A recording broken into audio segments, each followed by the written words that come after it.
Assalamualaikum warahmatullahi wabarakatuh. Hari ini kita masuk ke pertemuan 11, yaitu tentang etika penggunaan teknologi informasi dan juga komunikasi. Oke. Nah, seperti yang kalian tahu mungkin ya, di Indonesia ini pertumbuhan internetnya sangat pesat. Ini dapat dari kominfo.co.id. Ini adalah hasil survei di tahun 2017 tentang penetrasi pengguna internet. Ya, dari total populasi penduduk Indonesia sekitar 262 juta orang, sebesar 54,68% ini sudah uh, menjadi pengguna internet ya. Jadi sudah lebih dari setengah dari penduduk Indonesia sendiri.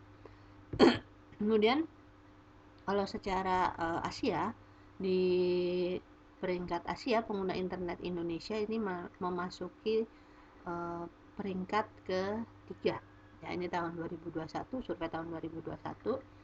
Jadi di Indonesia termasuk tiga besar untuk pengguna internet ya. Jadi jangan heran kalau misalkan kadang-kadang ya artis-artis luar negeri, atau bukan cuma artis tapi bahkan influencer-influencer luar negeri yang bikin YouTube gitu ya, mereka sering react video-video orang Indonesia yang viral itu. Kenapa?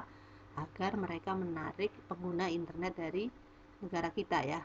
Kan biasanya orang kita kalau ada orang luar negeri siapapun itu yang kemudian mereact atau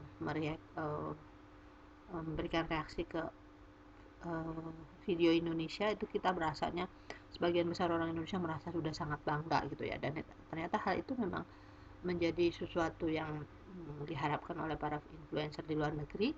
Kenapa? Agar viewer mereka meningkat. Itu bukan tidak berdasar ya, tapi karena memang pengguna internet di Indonesia ini termasuk terbanyak di Asia. Oke. Kemudian pengertian etika dalam TIK ya. Etika itu sendiri bermakna adalah azas atau nilai yang berkenaan dengan akhlak, tata cara, ataupun bagaimana kita menilai sesuatu benar atau salah ya. Dan juga tentang hak dan kewajiban yang dianut oleh golongan atau masyarakat. Nah, etika ini secara umum bisa berbeda-beda ya. Dari tergantung juga ada yang disebut dengan etika profesi. Nah, untuk yang kita akan geluti di sini adalah etika yang terkait dengan teknologi informasi dan komunikasi. Konteksnya sangat luas, mencakup semua aspek yang berhubungan dengan komputer dan juga telekomunikasi ya. Bagaimana kita menggunakan, mengupload, mendownload, memanipulasi data yang ada di situ atau informasi yang ada di dalam komputer, itu dibahas juga dari segi etikanya. Nah, teknologi informasi itu sendiri adalah maknanya menggabungkan bidang teknologi ya dan bidang informasi ya. Kemudian bisa disimpulkan bahwa etika TIK adalah sekumpulan azas atau nilai yang berkenaan dengan akhlak atau tata cara, hak dan juga kewajiban tentang TIK yang dianut oleh suatu golongan atau masyarakat dalam pendidikan TIK. Oke. Ada beberapa prinsip dalam etika dalam TIK. Yang pertama adalah mengetahui tujuan dari teknologi informasi ya. Tujuannya adalah untuk memberikan bantuan kepada manusia dan untuk menyelesaikan masalah, menghasilkan kreativitas, membuat manusia lebih bermakna. Ini perlu ditanamkan. Kenapa? Karena sekarang banyak orang yang bisa membuat inovasi-inovasi baru di dunia teknologi informasi, tapi itu tidak memberikan bantuan kepada manusia, tapi justru sebaliknya merusak misalkan ya. Maka itu juga sudah menyalahi prinsip dari TIK itu sendiri. Kemudian prinsip yang kedua adalah high tech, high touch, yaitu bergantung kepada teknologi tercanggih. Lebih pentingnya adalah high touch, yaitu manusia ya. Kemudian yang ketiga, menyesuaikan teknologi informasi dengan kebutuhan manusia. Ya iya, pasti ketika kita membuat teknologi disesuaikan dengan kebutuhan manusia. Teknologi yang beradaptasi dengan manusia, kemudian disesuaikan dengan perilaku manusia. Kemudian etika dalam penggunaan teknologi informasi itu sendiri ada banyak ya. Yang pertama adalah menggunakan TIK itu untuk hal yang bermanfaat. Bermanfaat ini tidak merugikan orang lain. Ya, kadang sekarang ada prinsip bahwa yang penting aku tidak merugikan orang lain. Ternyata itu belum cukup. Tidak hanya tidak merugikan orang lain, tapi juga kalau bisa bermanfaat untuk orang lain, ya. Yang kedua, tidak membajak, menyalin atau menggandakan tanpa seizin pemilik hak patennya, ya. Jadi di internet ini kan sangat mudah, ya, ketika kita melakukan pembajakan, menyalin, menggandakan, kemudian menyebarkan gitu, ya.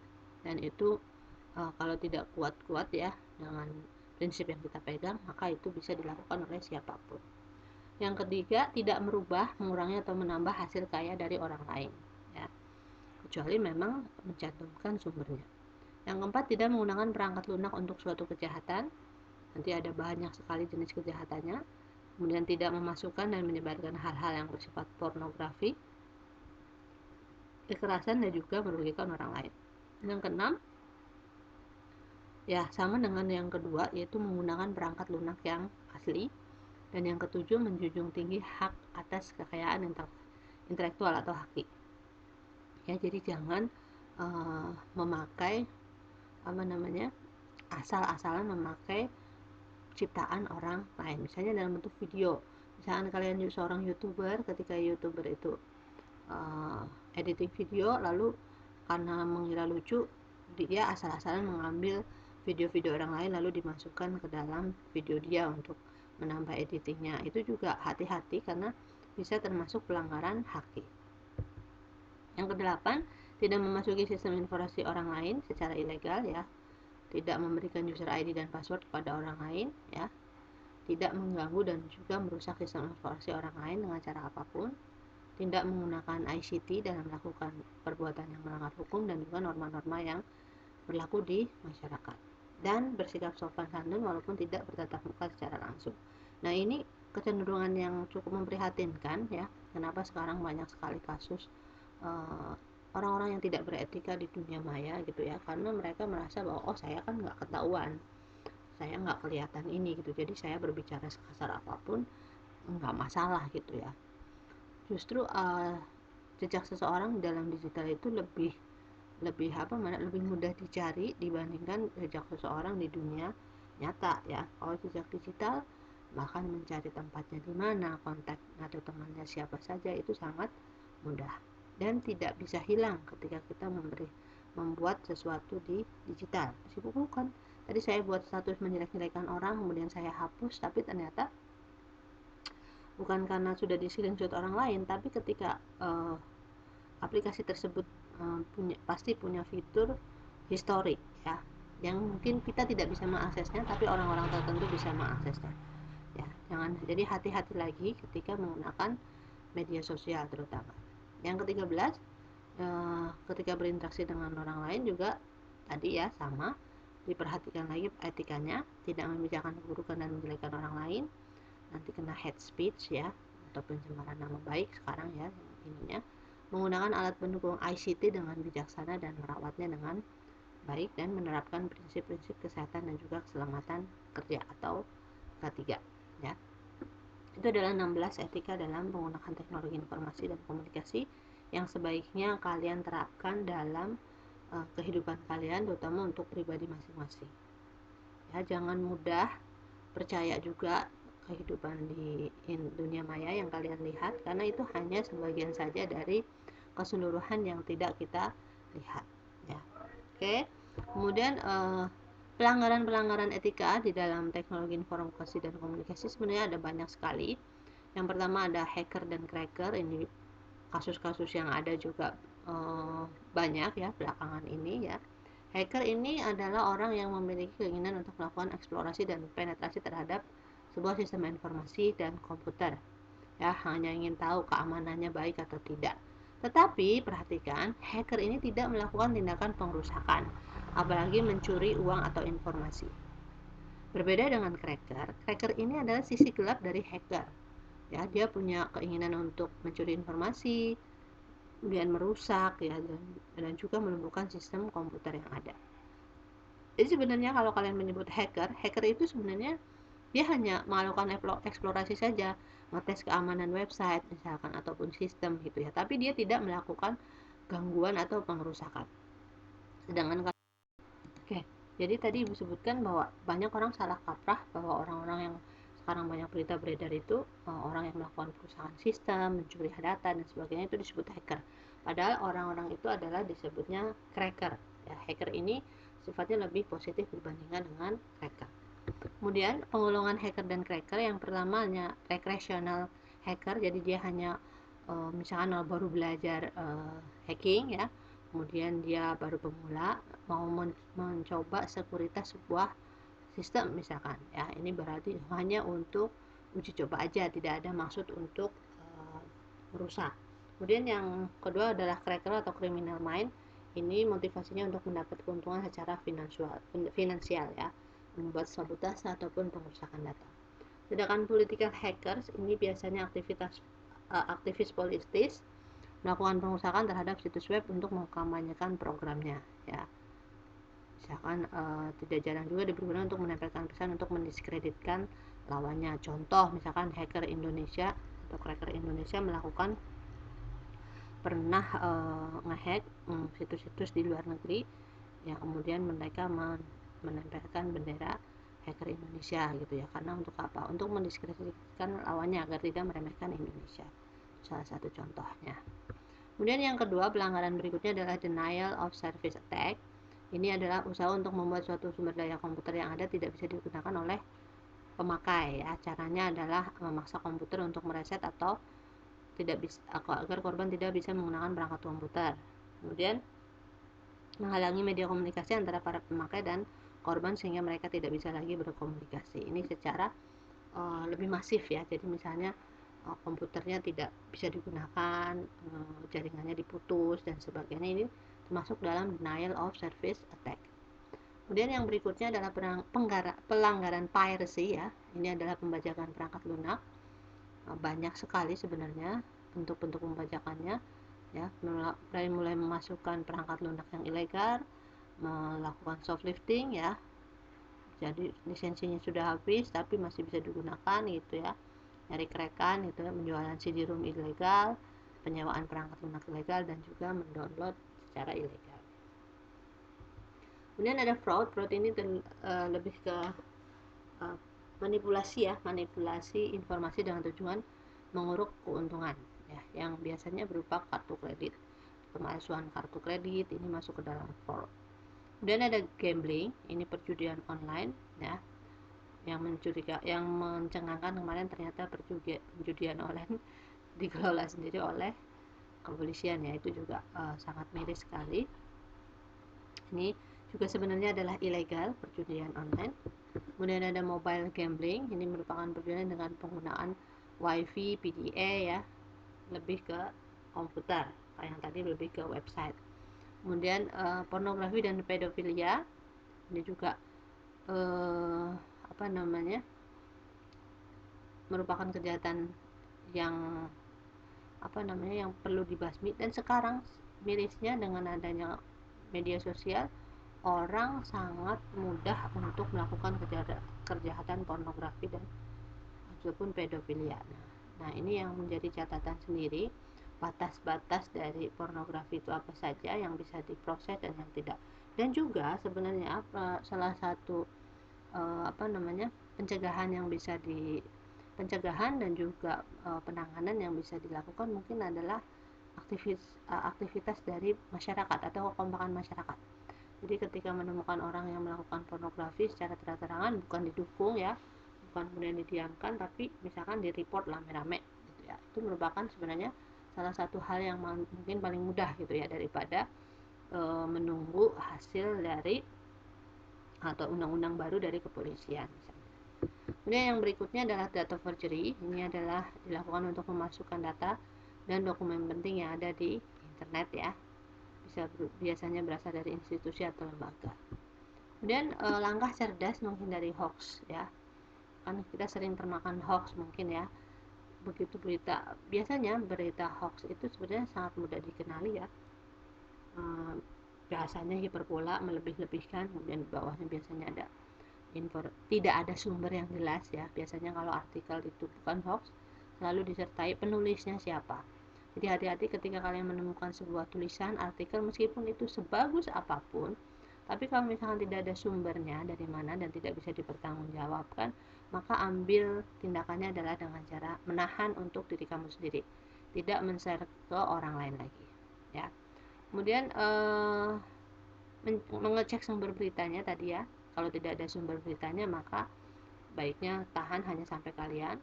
Kemudian berbagi informasi, jangan juga kebiasaan misalkan udah diingetin di grup ya, di grup WA, jangan suka sebar hoax gitu. Tapi ini berdalih gitu. Dia tetap menyebar, kemudian di bawahnya, maaf ya, aku cuma mau nanya itu, ini benar atau enggak, padahal itu termasuk bagian dari menyebar hoax. Padahal kalau misalkan mau bertanya, bisa japri orang yang memang kompeten misalkan ya. Kemudian jangan mudah terprovokasi. Ini yang mungkin agak sulit ya di Indonesia seperti ini. Orang sangat mudah termakan berita gitu ya. Potongan video yang cuma sebagian aja itu langsung dipercaya, padahal belum tahu kisah aslinya gitu ya. Coba tanamkan aja ke diri kalian sendiri bahwa jangan mudah bereaksi ya, jangan mudah kemudian terprovokasi. Bisa bila mendapatkan berita yang se wow mungkin gitu ya, tenangkan aja, coba dianalisa dulu apakah berita ini benar atau tidak, cari sumbernya. Kalau memang sudah benar, maka mungkin baru bisa bereaksi, dan bereaksinya juga tidak boleh berlebihan. Karena banyak kasus ya, dulunya misalkan dapat berita sesuatu ikut mencaci maki, ikut mengumpat gitu. Ternyata ketika berita yang aslinya dirilis, ternyata umpatan kita salah orang atau salah sasaran. Itu kan termasuk mengumpulkan dosa juga yang seperti itu. Kemudian membandingkan informasi ya, jika mendapatkan dua informasi yang berbeda, dan memperbanyak membaca. Nah, ini juga literasi orang Indonesia masih sangat kurang ya. Padahal misalkan nge-share sesuatu, di situ udah ada teksnya, tapi masih nanya itu apa misalkan. Padahal dia kan bisa baca dulu, baru kemudian nanya kalau misalkan ada yang tidak paham. Oke, jadi intinya sharing dulu sebelum sharing. Jangan asal langsung disebarkan ya. Kemudian berikutnya adalah jenis-jenis ancaman, ada phishing untuk memasukkan data-data rahasia di internet, biasanya berupa ngirim link sesuatu ya, misalkan bonus voucher McD untuk hari ini 500.000, kirim link, klik link di bawah nih, ketika diklik ternyata nggak ada apa-apa, dikiranya oh berarti nggak ada gitu ya, padahal ketika kalian klik link itu sebenarnya phishing masuk ya. Jadi ketika data-data kita sudah diambil dan bisa dihack kapan saja. Kemudian ancaman seluler ya, baik berupa SMS, telepon dan lain-lainnya. Sekarang udah mau zamannya kampanye, biasanya banyak juga SMS bernada kampanye ya. Juga perlu kalau memang merasa terganggu, langsung diblok saja. Kemudian di media sosial juga banyak ya, akun-akun palsu, aktivisme, ancaman politis berupa peretasan situs atau akun. Oke, kemudian yang perlu kalian lakukan adalah waspada selalu. Jangan, tadi seperti Ibu bilang, jangan asal klik. Meskipun tawarannya sangat menggiurkan jika klik link tersebut, tapi tahan. Analisa dulu, ini linknya kira-kira linknya hoax atau bukan, malware atau bukan, phishing atau bukan. Jangan asal download, itu juga sama, passwordnya kuat ya, rajin mengganti password. Kemudian hati-hati ketika ditelepon. Kemudian jangan menggunakan wifi gratisan untuk mengakses situs-situs yang memang krusial seperti e-banking dan lain-lainnya ya. Email juga seperti itu, lebih sering-sering diganti password untuk menjaga keamanan dari email.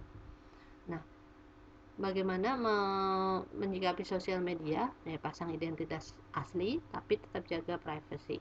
Fotonya yang wajar saja ya, jangan yang terlalu sering upload foto, karena foto juga mudah dimanipulasi oleh orang lain ya, digunakan orang lain untuk melakukan penipuan ya.